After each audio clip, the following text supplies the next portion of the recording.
அடைக்கலமும் பலனும் ஆனா, ஆபத்து காலத்தில் கூட இருக்கும் துணையும் ஆனா. தேவன் நமது அடைக்கலமும் பலனும் ஆனா, ஆபத்து காலத்தில் கூட இருக்கும் துணையும் ஆனா.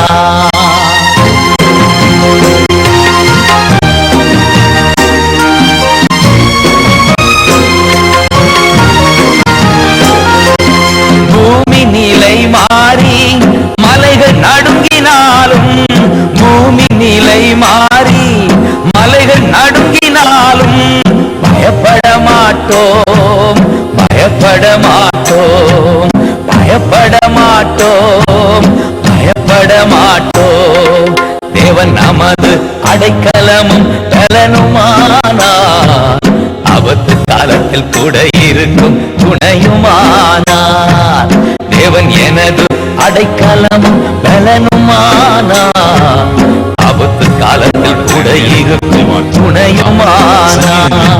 46ஆம் சங்கீதம் 1ஆம் வசனம். தேவன் நமக்கு அடைக்கலமும், தேவன் நமக்கு அடைக்கலமும் பலனும் ஆபத்து காலத்தில் அனுகூலமான துணைமானவர். இந்த சங்கீதக்காரன் இந்த சங்கீதங்களின் புஸ்தகத்தை வாசிக்கும் போது ஒன்றை நீங்கள் அதிகமாக உணரலாம். தேவனோடு கூட அவர்கள் வைத்திருந்த ஆழமான உறவை வெளிப்படுத்திதான் இந்த பாடல்களை பாடியிருக்கிறார்கள். இந்த சங்கீதத்தை எழுதினவர் தாவீது அல்ல. நீங்கள் மேலே போடப்பட்டிருக்கிறது வாசிக்கலாம். ஆமோத்தில் வாசித்து கோராகின் புத்திரரில் உள்ள ராக தலைவனுக்கு ஒப்புவிக்கப்பட்ட பாட்டு என்று போடப்பட்டிருக்கிறது. இந்த சங்கீதம் முழுவதை நீங்கள் வாசித்து பார்த்தால் ஆச்சரியமான சில வார்த்தைகள் அங்கே இருக்கிறதை பார்க்கலாம். நான் அந்த சங்கீதத்தை வாசிக்கும் போது இந்த சங்கீதக்காரன் சொல்லுகிறான், பூமி அருமையான அந்த 3ஆம் வசனத்தை வாசிக்கலாம். ஜலங்கள் கொந்தளித்து பொங்கி 2ஆம் வசனத்தை கூட ஆகையால் பூமி நிலை மாறினாலும், ஆகையால் பூமி நிலை மாறினாலும் மலைகள் நடு சமுத்திரத்தில் சாய்ந்து போனாலும், மலைகள் நடு சமுத்திரத்திலே சாய்ந்து போனாலும் அதன் ஜலங்கள் கொந்தளித்து பொங்கி, அதன் ஜலங்கள் கொந்தளித்து பொங்கி அதன் பெருக்கினால் பர்வதங்கள் அதிர்ந்தாலும், அதன் பெருக்கினால் பர்வதங்கள் அதிர்ந்தாலும் நாம் பயப்படும். யாரையா பயப்படாமல் இருப்பார்கள்? ஒரு புயல் காற்று அடிச்சாலே போதும், ஒரு சுனாமி, அருமையான சுனாமி என்ற வார்த்தையே 14 நாடுகளை தாக்கி இருக்கிறது. 17 லட்சத்திற்கும் அதிகமான ஜனங்களை கொன்று குவித்திருக்கிறது. சின்ன சின்ன அருமையான இயற்கை மாற்றங்களிலே கொஞ்சம் வந்தாலே போறோம். ஒரு 6-7 நாள் தொடர்ந்து மழை பெய்தாலே நிறைய வீடுகள் இடிந்துவிடும், மூழ்கி போய்விடும். ஒரு இடி இடித்தாலே பயப்படுகிறார்கள். இப்படிப்பட்டதான இந்த சங்கீதக்காரன் சொல்லுகிறான், ஜலங்களெல்லாம் கொந்தளித்தாலும், பூமியே நிலை மாறி போனாலும், மலைகள் நடுங்கினாலும், அருமையான நாங்கள் பயப்பட மாட்டோம் என்று சொல்லுகிறான். ஏன் அருமையான பயப்பட மாட்டோம் என்று சொல்லுகிறான் என்றால், முதல் வசனத்தை நீங்கள் மறுபடி வாசிக்கலாம். தேவன் நமக்கு அடைக்கலமும் பலனும் அனுகூலமான துணை. அதை குறித்து தான் இந்த காலவேளையில நான் பிரசங்கிக்க போகிறேன். அனுகூலமான துணை, அனுகூலமான துணை என்ற தலைப்பிலே தான் அருமையான கர்த்தருடைய வார்த்தையை உங்களோடு கூட நான் பகிர்ந்து கொள்ளப் போகிறேன். அதற்கு முன்பதாக ஆபத்து என்ற ஒன்றை கொஞ்சம் நாம் ஆராய்ந்து பார்க்கலாம். அருமையானவர்களே, ஆபத்து என்று ஒன்று திடீரென்று மனிதனை தாக்கி விடுகிறது, குடும்பங்களை தாக்கி விடுகிறது, பிள்ளைகளை தாக்கி விடுகிறது. பிரசங்கி தன் புத்தகத்திலே எழுதுகிறான். 11ஆம் அதிகாரம் 2ஆம் வசனத்தை வாசிக்கலாம்.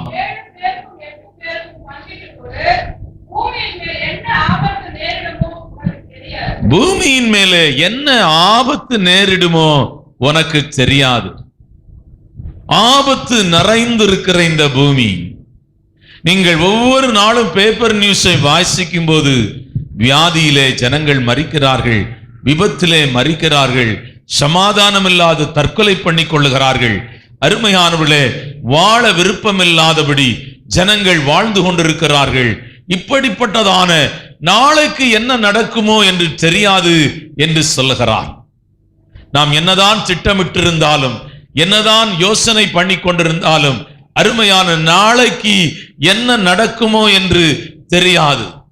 வேத புஸ்தகத்தை வாசிக்கும் போது யோபு கிழக்கத்திய புத்திரல்ல, அவன் ஒரு பெரிய செல்வ சீமானாக அவன் இருந்தான். ஒரே நாளிலே அவனுடைய எல்லா சுகத்தையும் அவன் இழந்து போனான். ஒரே நாளிலே அவனுடைய பிள்ளைகளை எல்லாம் இழந்து போனான். ஒரே நாளிலே அருமையானவர்களே, அவனுடைய எல்லா ஆசைகளும் அவனை விட்டு போய்விட்டது. Glory to God. ஒரு பெரிய ஆபத்துக்குள்ளே அவன் சிக்கிக் கொண்டான். ஒரு பெரிய ஆபத்து அவனை சூழ்ந்து கொண்டது. ஒரு பெரிய ஆபத்து. Glory to God. சங்கீதங்களின் புத்தகம் 119 சங்கீதம் 17 வசனத்தை வாசிக்கலாம். உமது அடியேனுக்கு அனுகூலமாயிரும். சங்கீதக்காரன் ஆண்டவரை நோக்கி அவன் ஜெபிக்கிற ஒரு ஜெபம், ஆண்டவரே எனக்கு நீர் அனுகூலமான துணையாக நீர் இருக்க வேண்டும் என்று அவன் ஜெபிக்கிறான். தாவீது கடந்து வந்த ஆபத்தான பாதைகளை, அவன் கடந்து வந்த பாதைகள் எல்லாம் நீங்கள் பார்த்தால் அவன் பிழைப்பதற்கு எந்த முகாந்திரமும் இல்லை. இந்த மாதம் 1ஆம் தேதி தாவீது கடந்து வந்த சில பாதைகளை உங்களுக்கு காண்பித்தேன். சிங்கங்களை அவன் சந்தித்தான், கரடியை அவன் சந்தித்தான். அருமையான ஒரு தேசமே கண்டு பயப்படுகிற ஒரு மனிதனுக்கு முன்னே அவன் நின்று கொண்டிருந்தான். அவன் கடினமான பாதைகளை கடந்து வந்தான். தேவனுடைய பிள்ளைகளே, ஆண்டவரை பார்த்து அவன் சொல்லுகிறான், நான் பிழைக்க வேண்டும் என்றால், நான் தப்பிக்கொள்ள வேண்டும் என்றால், நான் பாதுகாக்க வேண்டும் என்றால், ஆண்டவரே நீர் எனக்கு அனுகூலமான துணையாக இருக்க வேண்டும் என்று அவன் ஜெபிக்கிறான். அப்போஸ்தலனாகிய பவுல் கொரிந்தியருக்கு எழுதும்போது அருமையான இப்படி எழுதுகிறான். 1 கொரிந்தியரின் புத்தகம் 16 அதிகாரம் 9 வசனத்தை வாசிக்கலாம். அவன் சொல்லுகிறான், இங்கே பெரிதும் அனுகூலமான கதவுகள் திறக்கப்பட்டிருக்கிறது என்று எழுதுகிறான். ஆம், விரோதம் செய்கிறவர்களும் அநேகர் இருக்கிறார்கள். ஆனால் இந்த ஆபத்தான இந்த இடத்துல, நெருக்கமான இந்த இடத்துல, போராட்டம் நிறைந்த இந்த இடத்துல கர்த்தர் எனக்கென்று ஒரு வாசலை திறந்து வைத்திருக்கிறார். அந்த வாசலின் பெயர் என்னவென்றால் அனுகூலமான வாசல். Praise the Lord. அனுகூலமான வாசல். ஊழியம் என்பது அவ்வளவு கடினமானது, அவ்வளவு சுலபமான ஒன்றல்ல.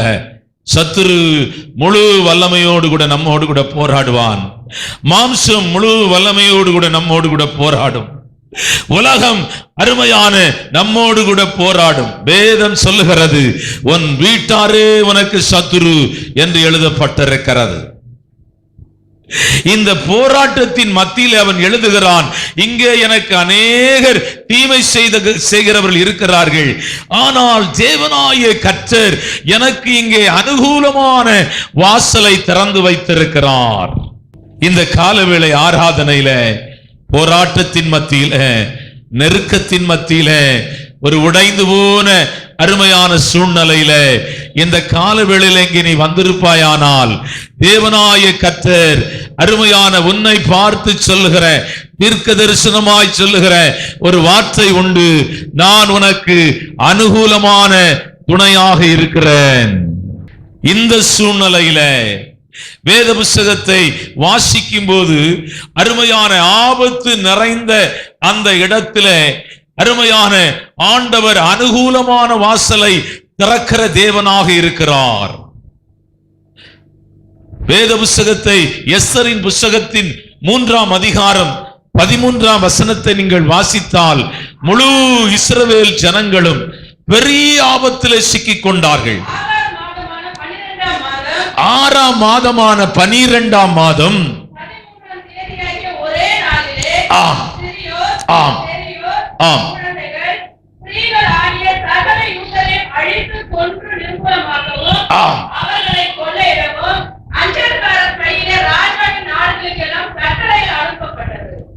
பாருங்கள், என்ன கட்டளை! பெரியவர்கள், சிறியவர்கள், எல்லா முதியவர்கள் ஒரே நாளில் எப்படி ஆபத்து வருகிறது என்று பாருங்கள். சில சமயங்களிலே குடும்பமாய் போய் விபத்திலே சிக்கிக்கொண்டு 1-2 பேர் பிழைப்பார்கள். வியாதிகளில் சிக்கிக் கொண்டார்கள். ஊழியத்தில் அந்த உருளையான்பேட்டை பகுதியில் ஒரு வீட்டுக்கு அந்த காலத்திலே ஜெபம் பண்ண போவேன். ஒரு சின்ன பையனுக்கு எய்ட்ஸ் இருந்தது. அவங்க அம்மாவுக்கு எய்ட்ஸ், அவங்க அப்பாவுக்கு எய்ட்ஸ். நீ என்னென்ன 5 பேர் செத்து போயிட்டாங்க. 5 பேர். அந்த குடும்பமே அவுட். வியாதி எப்படி குடும்பத்தை அழிக்கிறது பாருங்கள். விபத்து எப்படி மனிதனை அழிக்கிறது என்று பாருங்கள். அருமையான போராட்டம் எப்படி அழிக்கிறது என்று பாருங்கள். குடும்பம் சில சமயங்களிலே குடும்பம் ஒரே நாளில் சிதறி போய்விடும். ஆபத்து நிறைந்த உலகத்தில் நீங்கள் வாழ்ந்து கொண்டிருக்கிறீர்கள். ஆபத்து நிறைந்த உலகத்திலே கர்த்தர் இந்த காலவேளையில உங்கள் கரத்தை பிடித்து சொல்லுகிற ஒரு நல்ல வார்த்தை என்னவென்றால், அருமையான மகளே, அருமையான மகனே, நான் உனக்கு அனுகூலமான துணையாயிருக்கிறேன். மனிதன் நம்பி இருக்கிறதான அனுகூலமான துணைகள் பணத்தை நம்பி இருக்கிறான், பதவியை நம்பி இருக்கிறான், அருமையான தன்னுடைய பலத்தை நம்பி இருக்கிறான். அவன் நினைக்கிறான், இந்த வேலை இருக்கிறது, 1ஆம் தேதி இவ்வளவு சம்பளம் வருகிறது, சரீரத்திலே பலன் இருக்கிறது, அருமையான 2 பேர் வேலை செய்கிறார்கள், நாம் பிழைத்துக் கொள்ளலாம் என்று நினைக்கிறார்கள். தேவனுடைய பிள்ளையே, அந்த ஆமணக்கு செடியின் கீழே யோனா உட்கார்ந்து நினிவே அழியும்படியாய் பார்த்து கொண்டிருக்கிறான். நினிவேயின் ஜனங்கள் எப்பொழுது அழிவார்கள் என்று பார்த்து கொண்டிருக்கிறான். ஆமணக்கு செடியை அவன் உத்து பார்த்தபோது அது பட்டு போய்விட்டது. இந்த உலகத்திலே அருமையான அனுகூலமான துணை என்று அதை சார்ந்து அதை பிடித்துக் கொண்டு அதை பற்றி கொண்டிருக்கிற மனிதர்கள் அது அவர்களை கைவிடும். எந்த பலத்தை சார்ந்து மனிதன் வாழ்கிறானோ அது அவனை கைவிடும். எந்த பலத்தை சார்ந்து நிற்கிறானோ அது அவனை ஏமாற்றும். எந்த பலத்தை சார்ந்து நிற்கிறானோ அது அவனை கொல்லும். எந்த பலத்தை பூமியிலே நீங்கள் எதை சார்ந்து நின்றாலும் அது அவனை கொல்லும். பழகும் போது உயிரே கொடுப்பேன் என்று பழகிறான். அவளை அவன் உயிராக நம்பி தன் தாய், தகப்பன், சகோதரர்கள் எல்லாம் ஒதுக்கிவிட்டு அவனோடு கூட வாழ அவள் தீர்மானித்து வருகிறாள். ஆனால் கொஞ்ச நாட்கள் போன பின்பு இன்னொரு பெண்ணின் மேலே ஆசை வைத்து இவளை இரவிலே கொல்ல வேண்டும் என்று தீர்மானிக்கிறான். அவனை கொஞ்சம் கொஞ்சமாய் கொல்லும். நான் சொன்ன பாருங்க, மந்திரவாதி ஒரு தாத்தாவுக்கு நான் தகுதி எழுதியிருக்கிறேன். ஓம் போட்டு தகுதி எழுதியிருக்கிறேன், சிலுவை போட்டு தகுதி எழுதியிருக்கிறேன், பெற போட்டு தகுதி எழுதியிருக்கிறேன். முஸ்லீம்னா பெற போட்டு எழுதுவார். அது எனக்கு பிற்காலத்தில் ரொம்ப ஆச்சரியமா இருந்துச்சு. நான் நினைச்சேன் சிலுவைக்கு கூட பவர் இல்லையா தான் நான் யோசிச்சேன். அவர் சொல்லுவார், இது ஜோசப்புக்கு வைக்க போறேன், இது ஏசாசுக்கு வைக்க போறேன். சிலுவையெல்லாம் ஏசாசுக்கு போகும். அப்ப அது அவர் என்ன சொல்றாரு, அப்பதான் அவங்க யாருக்கு வைக்கணும் அடையாளம் தெரியும், அவங்க எந்த மதத்தை சார்ந்தவன் தெரியும் சொன்னார். ஆனா அது அவர் சாகிற நேரத்துல பிசாசு சொல்லுது, நீ எத்தனை குடும்பத்தை அழிச்சிருக்கிற, எத்தனை குடும்பத்தை பிரிச்சிருக்கிற, நீ மட்டும் என்கிட்ட வரமாட்டேன்னு சொல்லுத. இந்த ஆளு ராத்திரி பகலும் கத்திட்டே இருக்காரு, நான் வரமாட்டேன், என்னை விட்டுருன்னு சொல்லுது. அது பிசாசு சொல்லுது, உன்னை நான் விடமாட்டேன். அப்படி ஒரு வாரத்துக்கு மேல இப்படி சொல்லி அவர் செத்து போனார். தேவனுடைய பிள்ளைகளை பிசாசு அவனை கொல்லவும் அழிக்கவும் வருகிறான் என்று எழுதப்பட்டிருக்கிறது. இருள் பூமியில கிரியை செய்கிறது. உன் வாழ்க்கையிலே ஒரு துணை தேவை. உன் வாழ்க்கையிலே பிடித்துக் கொள்ளும்படியான ஒரு அனுகூலமான வாசல் தேவை. நீ நடந்து போகும்படியான ஒரு பாதை தேவை. இந்த வேதம் அருமையான உனக்கு வழிகாட்டுகிறது. ஆண்டவர் சொல்லுகிறார், சங்கீதக்காரன் சொல்லுகிறான், ஆபத்து காலத்திலே அனுகூலமான துணையாய் நான் இருக்கிறேன். எஸ்ஸரின் காலத்தில் யூத ஜனங்கள் பெரிய ஆபத்தை சந்தித்தார்கள். வேதம் சொல்லுகிறது, சூசான் அரமனையே கலங்கிற்று என்று எழுதப்பட்டிருக்கிறது. அருமையான சிறு பிள்ளைகள் கொல்லப்பட வேண்டும். இந்த வேத புத்தகத்தை நீங்கள் வாசித்து பார்த்தால் தேவ ஜனங்கள் பலத்த ஆபத்துகளுக்குள்ளே சிக்கி இருக்கிறார்கள். பலத்த ஆபத்துகளுக்குள்ளே அவர்கள் நின்றிருக்கிறார்கள். பலத்த ஆபத்து அவர்களை அருமையான மேகங்களை போல மூடியிருக்கிறது. ஆனால் அழிந்துதான் போக வேண்டும். அருமையான அவர்கள் நசுங்கிதான் போக வேண்டும். அவர்கள் மரணத்தை தான் சந்தித்து ஆக வேண்டும். ஆனால் தேவனாய கர்த்தர் அவர்களுக்கு அனுகூலமான துணையாய் இருந்தபடினாலே வேதம் சொல்லுகிறது, தீயையும் தண்ணீரையும் நீங்கள் தாண்டி வந்தீர்களே என்று எழுதப்பட்டிருக்கிறது. ராஜா கொல்லும்படி அருமையான உத்தரவிடுகிறான். யாத்திராகம புத்தகத்தை வாசிக்கும் போது அவன் முழு பலத்தோடு கூட இஸ்ரவேல் ஜனங்களை அருமையான கொல்லும்படியாய் வருகிறான். Praise the Lord. ஒருவேளை இந்த கால வேளையில எல்லா பக்கமும் இருள், எல்லா பக்கமும் அருமையான உடைந்து சோர்ந்து போய் வந்திருந்தால் இயேசு உனக்கு அனுகூலமான துணையாயிருக்கிறார். இது மதம் அல்ல ஐயா, இது கிறிஸ்தவர்களுடைய தெய்வம் அல்ல ஐயா, இவர் உலக ரட்சகர். அல்லேலூயா, இவர் உலக ரட்சகர். Praise the Lord.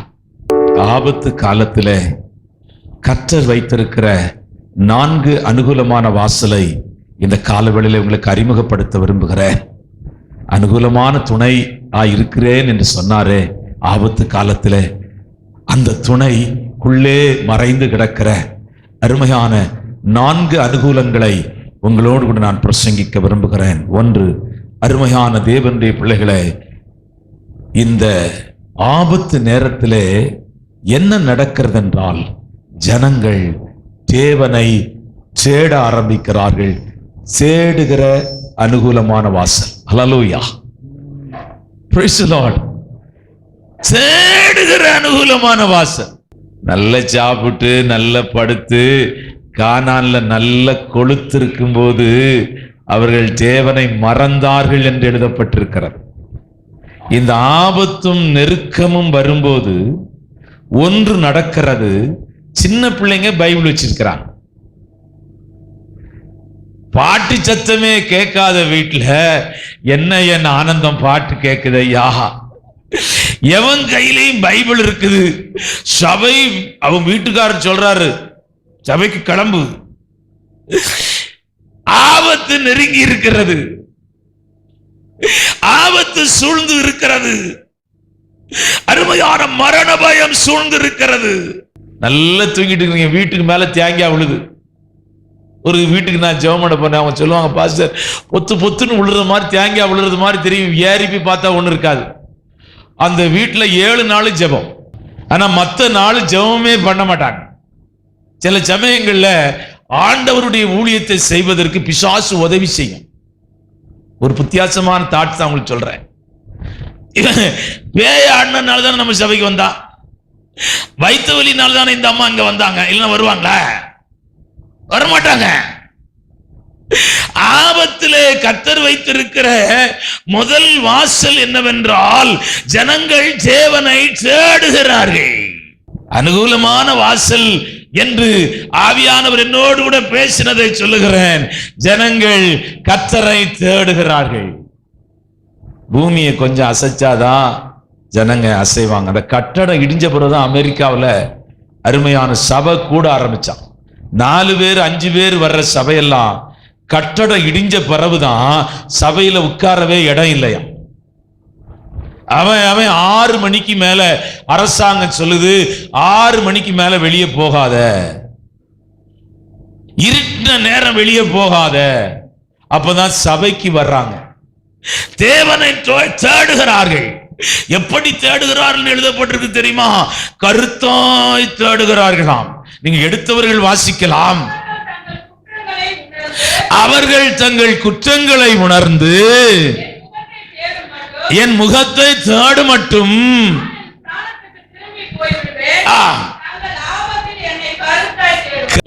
கருத்தாய் தேடுவார்களாம். அல்லேலூயா. கருத்தா ஏமா கருத்தா படிமா சொல்றாங்க பாருங்க.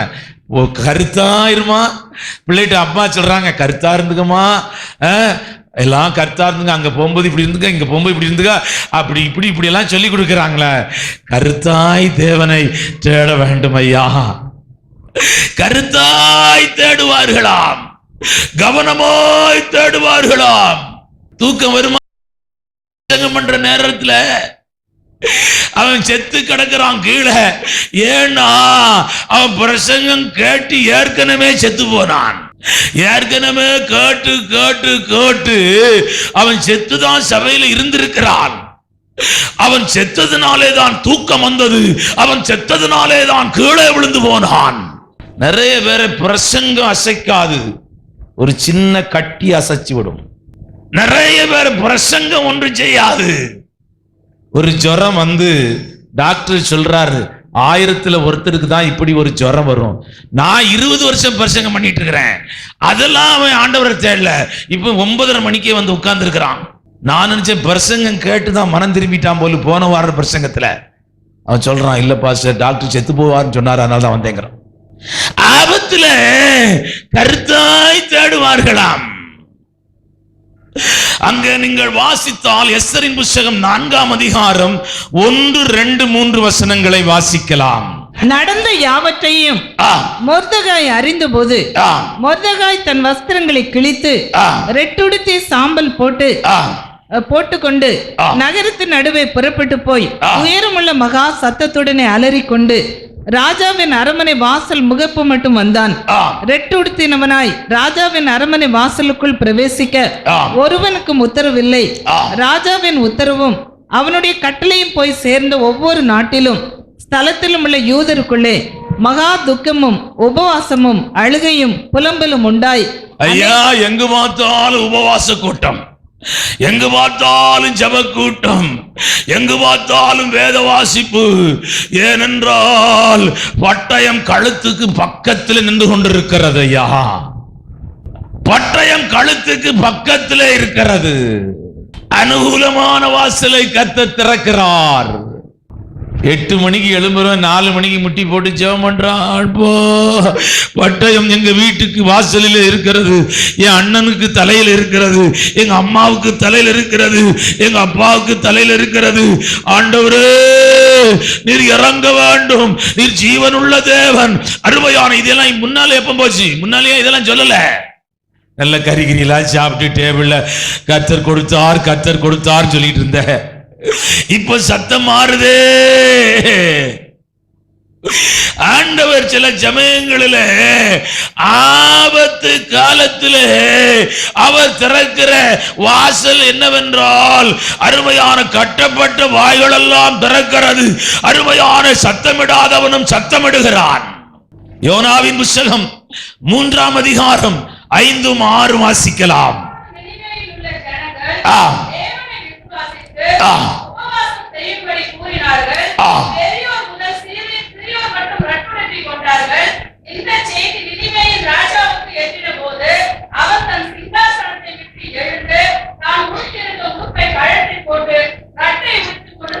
சின்ன பசங்க எல்லாம் ஜெபம் பண்றாங்க. என்ன ஜெபம் தெரியுமா? உபவாச ஜெபம்.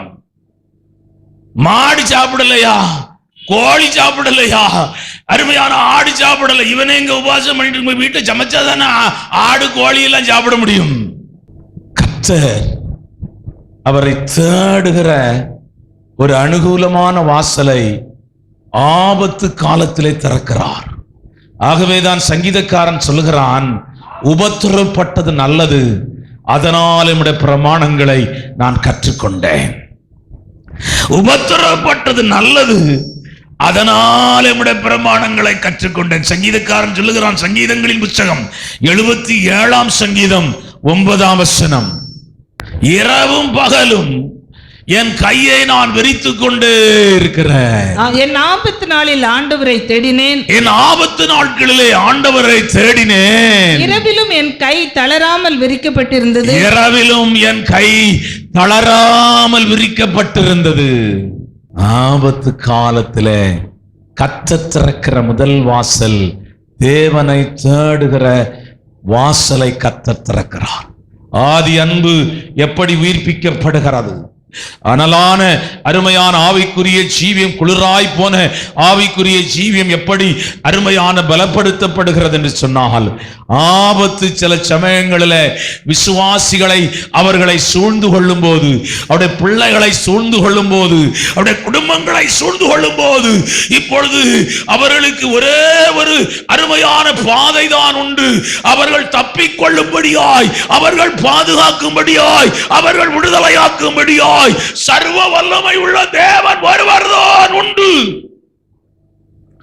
மருத்துவர் கடைசியாய் சொல்லுகிற ஒரு வார்த்தை, என்னாலே நான் முடிந்ததை செய்துவிட்டேன்.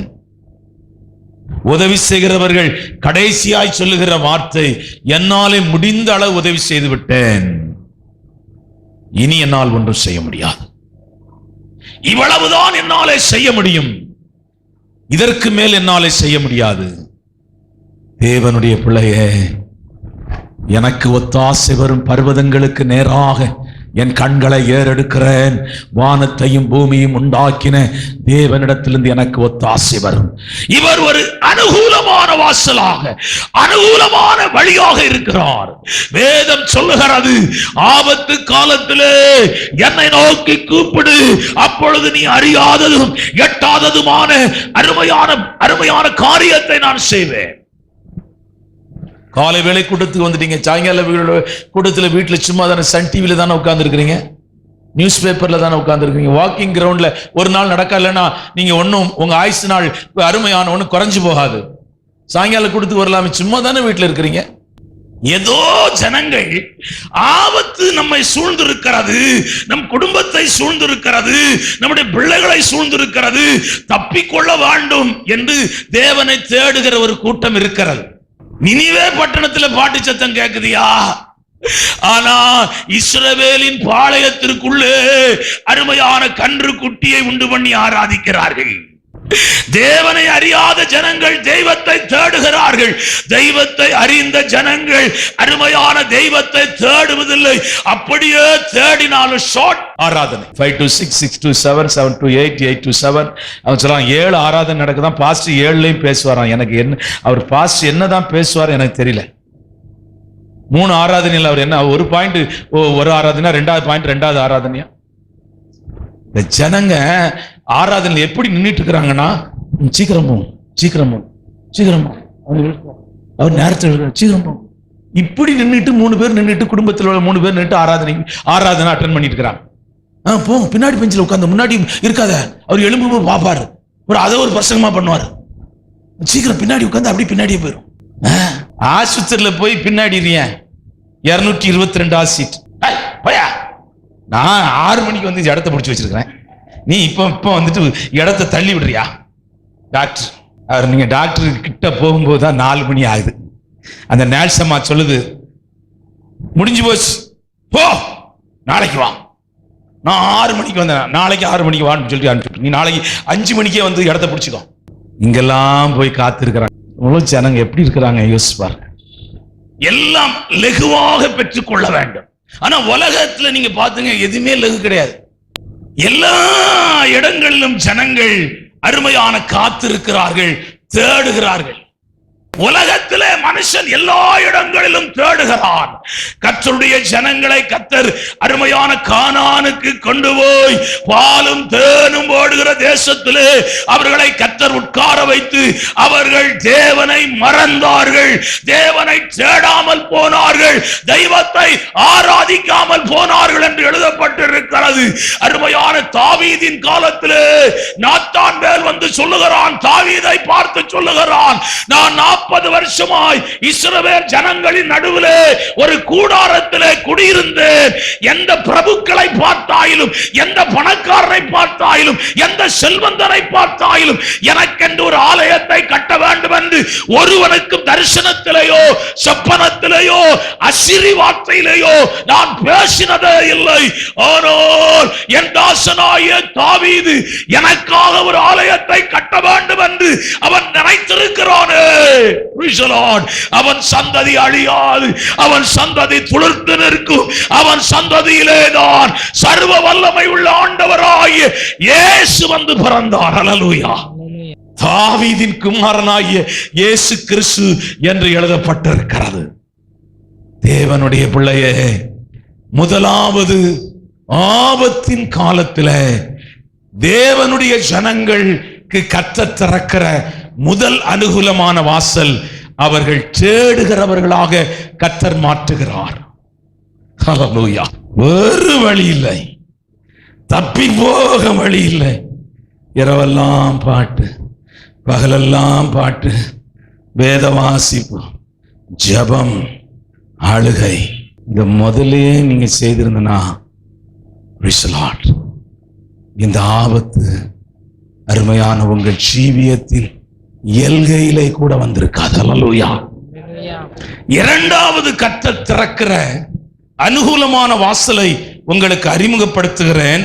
அதே எஸ்தரின் புஸ்தகம் 4ஆம் அதிகாரம் 14ஆம் வசனம்.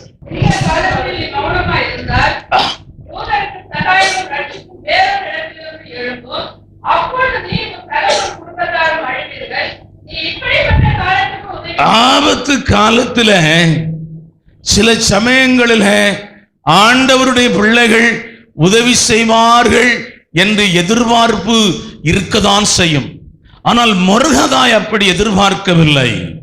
மொர்தெகாய் அவன் சொல்லுகிறான், யூதருக்கு ரட்சிப்பு சகாயமும் அருமையான வேறு வழியிலே இருந்து கூட கர்த்தர் திறப்பார். ஒரு காரியத்தை அவன் தெளிவாக அதில் பதிவு பண்ணுகிறான். என்ன காரியத்தை தெளிவாக பதிவு பண்ணுகிறான் என்றால், என்னுடைய ஜனங்கள் ஒருபோதும் அழிக்கப்பட மாட்டார்கள். என் ஜனங்களை ஒருபோதும் பட்டயம் மேற்கொள்ளுவதில்லை. என் ஜனங்களை ஒருபோதும் பஞ்சம் மேற்கொள்ளுவதில்லை. என் ஜனங்களை ஒருபோதும் வியாதி மேற்கொள்ளுவதில்லை. என் ஜனங்களை ஒருபோதும் அருமையான வறுமை மேற்கொள்ளுவதில்லை. என் ஜனங்களை துக்கம் ஒருபோதும் மேற்கொள்ளுவதில்லை. ஏனென்றால் அவர் ஆராதிக்கிற தெய்வம் இரட்சகராக இருக்கிறார். அல்லேலூயா. அவர் இரட்சகர். Glory to God. அவர் இரட்சகராக இருக்கிறார். நீங்கள் வாசிக்கலாம், ஏசாயா தீர்க்கதரிசன புத்தகம் 25ஆம் அதிகாரம் 8-9 வாசிக்கலாம். அவர் மரணத்தை ஜெயமாக விழுங்குவார்.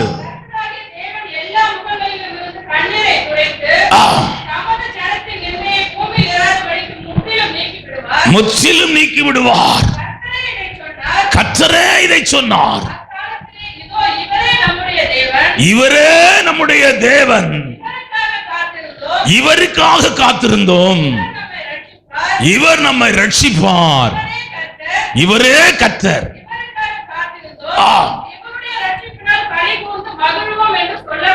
ஆமென்.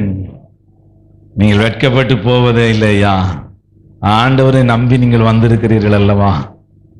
ஆண்டவர் சுகமாக்குவார் என்று வந்திருக்கிறீர்கள் அல்லவா? ஆண்டவர் விடுதலையாக்குவார் என்று வந்திருக்கிறீர்கள் அல்லவா? இந்த போராட்டத்திலே தேவனுடைய உதவி எனக்கு கிடைக்கும் என்றெல்லாம் வந்திருக்கிறீர்கள். வேதம் சொல்லுகிறது, அவர்கள் அவரை நோக்கி பார்த்தார்கள், அவருடைய முகங்கள் வெட்கப்பட்டு போனதில்லை. உங்களுடைய முகங்கள் வெட்கப்பட்டு போவதில்லை. நீதிமானுடைய சந்ததி அப்பத்துக்கு அலைந்து திரிந்ததை என் கண் கண்டதே இல்லை. கர்த்தர் உன் வாழ்க்கையின் இரட்சகர். அவர் ரட்சிப்பின் தேவன். பார்வோன் எப்பொழுது அறிந்தான் என்று தெரியுமா? சமுத்திரத்துக்கூடாய் அவனும் நடந்து போனான். அப்பொழுதுதான் போர் வீரர்கள் சொல்லுகிறார்கள், அவர்களுடைய தேவன் அருமையான அவர்களை ரட்சிக்கிறார். அவருடைய தேவன் அவர்களுக்கு அற்புதம் செய்கிறார். அவருடைய தேவன் அவருடைய செங்கடலை இரண்டாய் பிளந்து அவர்களை நடத்தி கொண்டு போகிறார். அவருடைய தேவன் மகா பெரிய தேவன். நாம் திரும்பி போவோம் என்று சொல்லும் போது அவர்களை அருமையான ஜலம் மூடிக்கொண்டதை பார்க்கிறோம். அருமையான அவருடைய பலம், அவர்களுடைய ரட்சிப்பு அந்த குதிரையின் மேல் இருந்தது. அவருடைய ரட்சிப்பு அவருடைய பலத்தின் மேல் இருந்தது. அவருடைய ரட்சிப்பு அவர்கள் அருமையான வைத்திருந்த ஆயுதங்களின் மேல் இருந்தது. ஆனால் இஸ்ரவேலின் ஜனங்களுடைய ரட்சிப்பு தேவன் மேல் இருந்தது. கோலியாத்தின் பட்டயம், கோலியாத்தின் சத்தம், கோலியாத்தின் தோற்றம் எல்லாம் அதன் மேலே. அருமையான பெலிஸ்தியர்கள் ரட்சிப்பை தேடினார்கள். அவன் மேலே ரட்சிப்பு இருக்கிறது என்று நினைத்தார்கள். அவன் மேலே ரட்சிப்புக்காக காத்திருந்தார்கள். அவனுடைய ரட்சிப்பிலே அருமையான பெலிஸ்தியருடைய சேனை மகிழ்ந்து கொண்டிருந்தது. ஆனால் அருமையான ராணுவத்தின் தேவன் ஒருவர் உண்டென்பதை தாவீது அருமையான பெலிஸ்தியருடைய சேனைக்கு காண்பித்தான். எங்கள் தேவன் ராணுவத்தின் தேவன் என்று சொன்னான். உன்னை இன்றைக்கு நான் கொல்லுவேன் என்று சொல்லுகிறான். தேவனுடைய பிள்ளையே, இவன் யுத்த வீரன் அல்ல, யுத்த பயிற்சி பெற்றவன் அல்ல, யுத்த ஆயுதங்கள் இவனிடத்தில் இல்லை. ஆனால் ரட்சகர் அவனோடு கூட இருக்கிறார். அல்லேலூயா. அவனோடு கூட அவனுடைய ரட்சகர் இருக்கிறார். அவனுக்கு தெரியும், சிங்கத்தை கிழித்து போட்டிருக்கிறேன், கரடியை கிழித்து போட்டிருக்கிறேன், இந்த கோலியாத்தும் அவைகளை போல ஒன்று இருப்பான். தேவனுடைய பிள்ளையே, மனித சத்தத்தை கண்டு பயப்படாதே, பிசாசின் சத்தத்தை கண்டு பயப்படாதே, அருமையான உலகத்தின் எந்த சத்தங்களையும் கண்டு பயப்படாதே. உன் ரட்சகர் உன்னை ரட்சிப்பார். உன் ரட்சகர் ராணுவத்தின் தேவன். அவர் ஆபிரகாமின் தேவன், ஈசாக்கின் தேவன், யாக்கோபின் தேவன். அல்லேலூயா. அவருடைய ரட்சிப்பை நீ காண்பாய். அதிகாலையில அருமையான தேவனுடைய ரட்சிப்பை அவர்கள் பார்த்தார்கள். அந்த வசனத்தை வாசிக்கலாம். இவ்விதமாய் கர்த்தர் அந்நாளிலே இஸ்ரவேலரை எகிப்தியரின் கைக்கு தப்புவித்து ரட்சித்தார். கடற்கரையிலே எகிப்தியர் செத்து கிடக்கிறதை இஸ்ரவேலர் கண்டார்கள். கர்த்தர் எகிப்தியரில் செய்த அந்த மகத்தான கிரியை இஸ்ரவேலர் கண்டார்கள். முதலாவது ஆபத்து காலத்துல கர்த்தர் திறக்கிற முதல் அனுகூலமான வாசல், தேவனை தேடுகிற வாசலை தேவன் திறக்கிறார். இரண்டாவது, ஆபத்து காலத்திலே கர்த்தர் திறக்கிற வாசல் ரட்சிப்பின் அனுகூலமான வாசல்.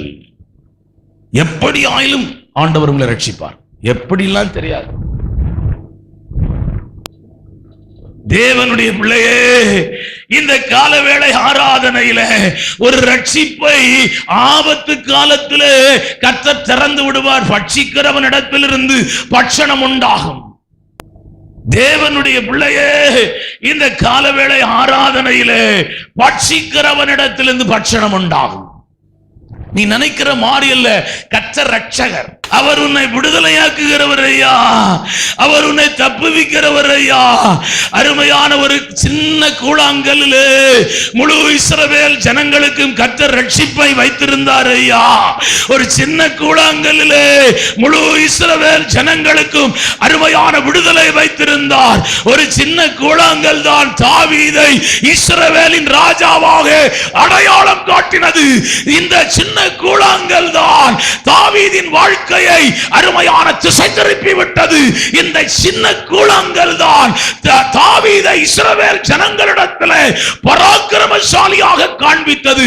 கர்த்தர் வைத்திருக்கிற ரட்சிப்பு ஆச்சரியமாயிருக்கும். ஞானிகளை வெட்கப்படுத்தும்படி தேவன் பைத்தியங்களை தெரிந்து கொண்டார்.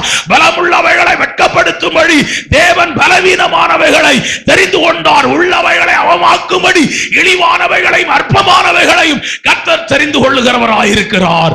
தேவனுடைய பிள்ளையே, கர்த்தருடைய ரட்சிப்பு ஆச்சரியமானவைகள். கர்த்தருடைய ரட்சிப்பு மகிமையானவை. கர்த்தருடைய ரட்சிப்பு அருமையான, நம்பி நினைக்க முடியாதவைகள். அவர் வனாந்திரத்திலே வழிகளையும் வெட்டாந்திரையிலே நீரூற்றுகளையும் கண்மலையிலே இருந்து தண்ணீரையும் உண்டாக்குகிற தேவன். உனக்கு ஒரு ரட்சிப்பை கர்த்தர் திறந்து விடுவார். கர்த்தர் திறக்கிற ஆபத்து காலத்திலே திறக்கிற ரட்சிப்பு அனுகூலமான வாசல். மூன்றாவது வாசலை உங்களுக்கு அறிமுகப்படுத்துகிறேன். ஆபத்து காலத்துல அருமையான தேவனுடைய பிள்ளைகளை, நீ செய்தவைகள் நினைக்கப்படும். அது நினைக்கப்படுகிற அனுகூலமான வாசல். Praise the Lord. எஸ்தரின் புஸ்தகம் 2ஆம் அதிகாரம் 21, 22, 23. அந்நாட்களில் மொர்தெகாய் ராஜாவின் அரண்மனை வாசலில் உட்கார்ந்திருக்கிற போது வாசல் காக்கிற ராஜாவின் 2 பிரதானிகள் ஆகிய பிக்தானும் தேரேசும் வர்மம் வைத்து ராஜாவாகிய அகாஸ்வேருவின் மேல் கை போட வகை தேடினார்கள். இந்த காரியம் மொர்தெகாய்க்கு தெரிய வந்ததினால் அவன் அதை ராஜாத்தியாகிய எஸ்தருக்கு அறிவித்தான். எஸ்தர் மொர்தெகாயின் பெயரால் அதை ராஜாவுக்கு சொன்னாள். அந்த காரியம் விசாரிக்கப்படுகிற போது அது மெய்யென்று காணப்பட்டது. ஆகையால் அவர்கள் இருவரும் மரத்திலே தூக்கி போடப்பட்டார்கள். இது ராஜ சமூகத்திலே நாளாகம புஸ்தகத்திலே எழுதப்பட்டிருக்கிறது. தேவனுடைய பிள்ளையே, 3:1 வாசிக்கலாம். இந்த நடவடிக்கைகளுக்கு பின்பு ராஜாவாகிய அகாஸ்வேரு அம்மதாத்தின் குமாரனாகிய ஆமான் என்னும் ஆகாகியனை மேன்மைப்படுத்தி தன்னிடத்தில் இருக்கிற சகல பிரபுக்களுக்கும் மேலாக அவனுடைய ஆசனத்தை உயர்த்தி வைத்தான். மொர்தெகாய் கிரியைகள் நினைக்கப்பட்டது. ஒரு காரியத்தை உங்களுக்கு சொல்லுகிறேன். ஆபத்து காலத்திலே நீங்கள் நடந்து கொண்டு போகும்போது நீங்கள் கர்த்தருக்காக செய்த கிரியைகள் ஒன்றும் மறக்கப்படாது. ஒரு சின்ன காரியத்தை கூட கர்த்தர் மறக்க மாட்டார். அதுதான் நினைவு கூறுகிற கிரியைகள், நினைவு கூறுகிற அனுகூலமான வாசல். என நிறைய பேர் எழுதி கொண்டிருக்கிறீர்கள். 3வது அனுகூலமான வாசல் என்றால் கிரியைகள் நினைவு கூறப்படுகிற வாசல். பாடுகளிலே நெருக்கங்களிலே நடந்து போகும்போது கர்த்தர் பேசுவார். நல்ல ஒரு மனுஷனோடு கூட பேசுவதை பேசும். தேவனுடைய பிள்ளைகளே, இது எல்லாம் கர்த்தர் மறக்கிறவர் அல்ல. ஹல்லேலூயா. ஆண்டவர் மறக்கிறதில்லை. நீ கர்த்தருக்காய் மறைந்து செய்கிற கிரியைகளை எல்லாம், கர்த்தருக்காய் மறைவாய் செய்கிற காரியங்களை எல்லாம் கர்த்தர் வெளிப்படையாய் உன்னை உயர்த்துவார். Praise the Lord. மண்ணிலே ஒரு விவசாயி விதைக்கிறான். அருமையான அவன் விதையை மாத்திரம் விதைக்கவில்லை, அவன் பலத்தை விதைக்கிறான், அவன் உழைப்பை விதைக்கிறான், அவனுடைய ஜீவனை விதைக்கிறான். தேவனுடைய பிள்ளையே, அவனுக்கு ஒரு ஆழமான நம்பிக்கை உண்டு. இந்த மண் தன்னை செழிப்பாக்கும், இந்த மண் நம்மை பாதுகாக்கும், இந்த மண் நம் உழைப்புக்கு பலன் கொடுக்கும், இந்த மண் நம்மை உயர்த்தும் என்ற அவன் நம்பிக்கையோடு கூட விதைக்கிறான். அருமையான ஒரு விவசாயிக்கு அந்த மண்ணின் மேல இவ்வளவு நம்பிக்கை இருக்குமையானால், நீ ஆராதிக்கிற, நீ தொழுது கொள்ளுகிற, நேசிக்கிற தேவன் ஜீவன் உள்ளவர். ஹல்லேலூயா. நீ அவரை தாராளமாக நம்பலாம். அவர் உன்னை பாதியிலே கைவிடுகிறவர் அல்ல, வழியிலே கைவிடுகிறவர் அல்ல, ஆபத்திலே கைவிடுகிறவர் அல்ல.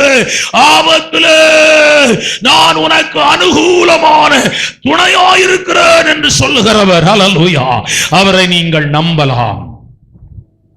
நீங்கள் செய்ததை ஒன்றையும் கர்த்தர் மறக்க மாட்டார். நிறைய பேர் பாடுகள் மத்தியிலே கர்த்தருக்கு கொடுக்கிறீர்கள், நெருக்கங்களின் மத்தியிலே கொடுக்கிறீர்கள், வறுமையின் மத்தியிலே கொடுக்கிறீர்கள், கடன் பிரச்சனைகளிலே கொடுக்கிறீர்கள். நான் அதை பார்க்கும்போது, அந்த கொடுக்கிற அந்த பகுதியை பார்க்கும்போது நான் நினைப்பேன், ஆண்டவரே, இவர்களுக்கு நீ தாராளமாக கொடுக்க வேண்டும், இவருடைய பிள்ளைகளுக்கு நீ தாராளமாய் கொடுக்க வேண்டும், இவருடைய குடும்பங்களுக்கு தாராளமாய் கொடுக்க வேண்டும். Praise the Lord. வாசிக்கலாம். யாத்திராகம புஸ்தகம் 1ஆம் அதிகாரம் 16 21 வரையிலும் வாசிக்கலாம்.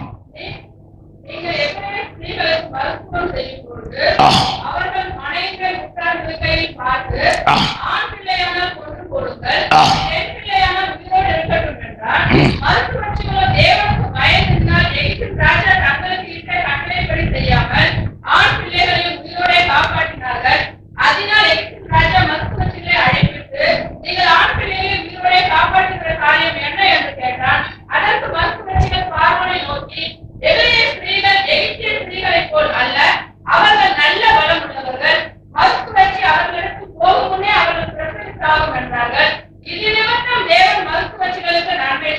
இதன் நிமித்தம் தேவன் மருத்துவச்சிகளுக்கு நன்மை செய்தார். ஆம்,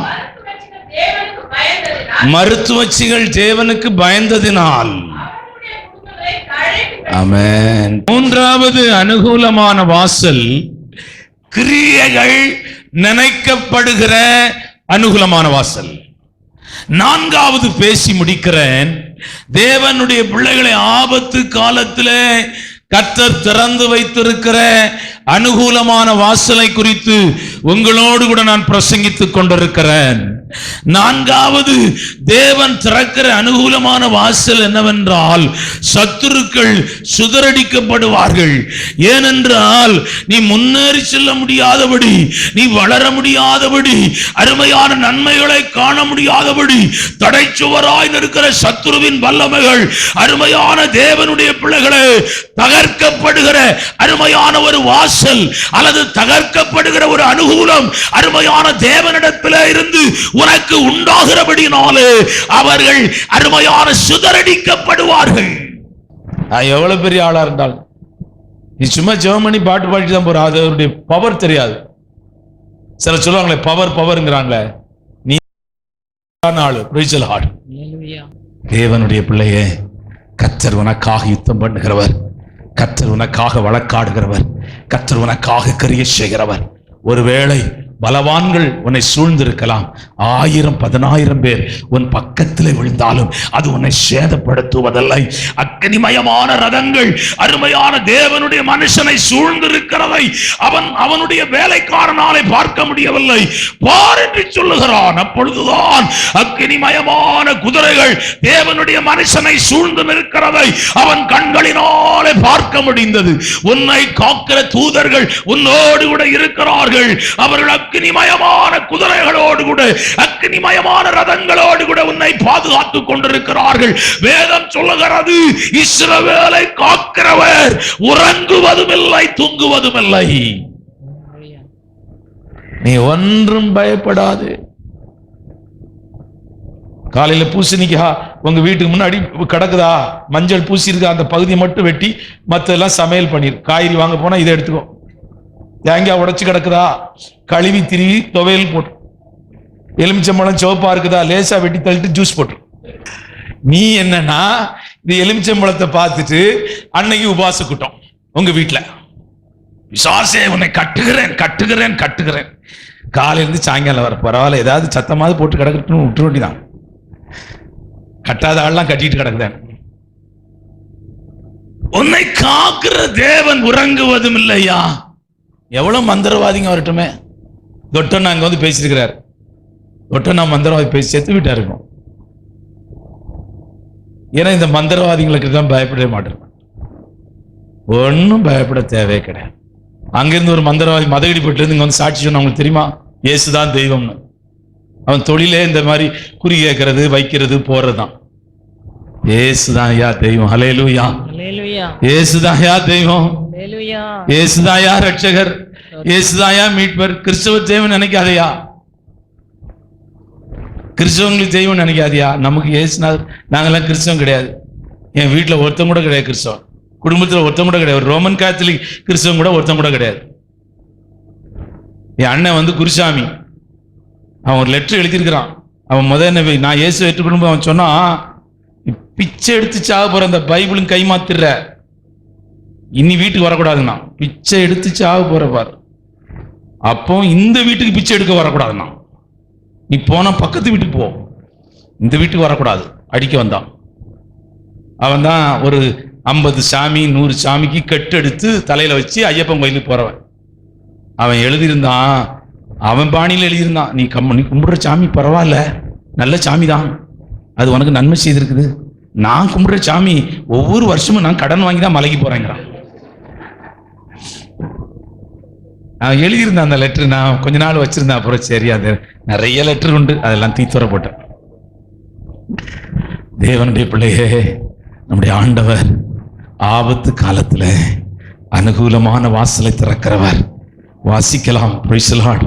ஏசாயா தீர்க்கதரிசன புத்தகம் 59ஆம் அதிகாரம் 19ஆம் வசனத்தை வாசிக்கலாம். வெள்ளம் போல சத்துரு வரும்போது ஆ, கர்த்தரின் நாமத்துக்கும் சூரியன் உதித்ததை தொடங்கி அவருடைய மகிமைக்கு பயப்படுவார்கள். வெள்ளம் போல் சத்துரு வெள்ளம் போல சத்துரு வரும். வரும்போது கர்த்தருடைய ஆவியானவர் அவனுக்கு விரோதமாய் கொடியேறும். அவனுக்கு விரோதமாய் கொடியேற்றுகிறவர். வாசிக்கலாம் எஸ்தரின் புஸ்தகம் 3ஆம் அதிகாரம் 6ஆம் வசனம். வெளிப்படுத்தின புஸ்தகம் மொர்தெகாயின் மேலே மாத்திரம் கை போடுவது அவனுக்கு அற்ப காரியமாக கண்டது. மொர்தெகாயின் ஜனங்கள் இன்னார் என்று ஆமானுக்கு அறிவிக்கப்பட்டிருந்தபடியால் அகாஸ்வேரின் ராஜ்யமெங்கும் இருக்கிற மொர்தெகாயின் ஜனமாகிய யூதரையெல்லாம் சங்கரிக்க அவன் வகை தேடினான். அவன் தூக்கிலே தொங்கினான். அந்த வசனத்தை வாசிக்கலாம். ஆமான் மொர்தெகாய்க்கு ஆயத்தம் பண்ணின தூக்கு மரத்திலே ஆமானையே தூக்கிப் போட்டார். ஆமானையே தூக்கி போட்டார்கள். வெளிப்படுத்தின புஸ்தகம் 3ஆம் அதிகாரம் 8ஆம் வசனம். இதோ அறிந்திருக்கிறேன். உன் கிரியைகளை அறிந்திருக்கிறேன், கொஞ்சம் பலன் இருந்தோ உனக்கு கொஞ்சம் பலன் இருந்தும் என் நாமத்தை மறுதலியாமல் என் வசனத்தை கைக்கொண்டபடியினால் இதோ திறந்த வாசலை உனக்கு முன்பாக வைத்திருக்கிறேன். அதை ஒருவனும் பூட்ட மாட்டான். அப்படியே நாம் ஜெபிக்கலாம். அப்படியே ஆண்டவரை நோக்கி பார்க்கலாம். அல்லேலூயா.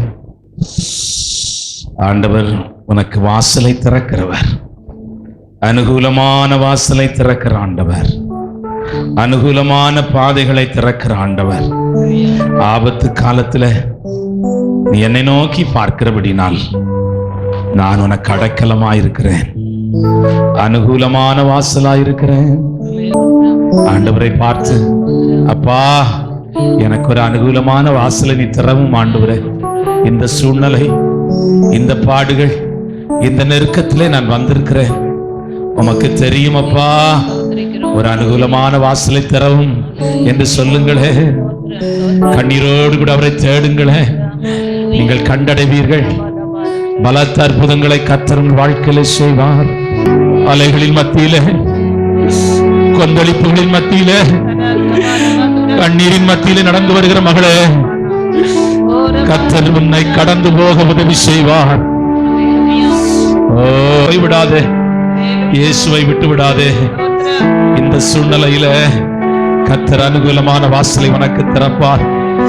யோபுடைய வாழ்க்கையில இரட்டத்தனையான ஆசீர்வாதம் என்னும் அனுகூலமான வாசலை தேவன் திறந்தார்.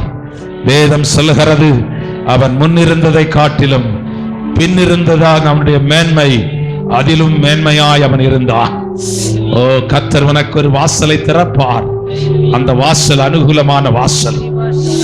ஓ, 4 வாசலை உங்களுக்கு நான் அறிமுகப்படுத்தினேன். தேடுகிற வாசல், glory to God. அதிகமாய் கர்த்தரை தேடுகிற ஒரு ஆவியை கர்த்தர் உனக்குள்ளே வைப்பார். ஓ, ஹalleluya. 4 வாசலை ஆவியானவர் உங்களோடு கூட பேசினார். நீங்கள் அவரை தேடுங்கள். சத்துருக்களுடைய தகர்க்கப்படுகிற வாசல். ஓ, ஹalleluya. ஓ, உங்கள் கிரியைகள் நினைவு கூறப்படுகிற அனுகூலமான வாசல்கள். glory to God. ரட்சிப்பின் அனுகூலமான வாசல். glory to God. கவலைப்படாதே, சோர்ந்து போகாதே.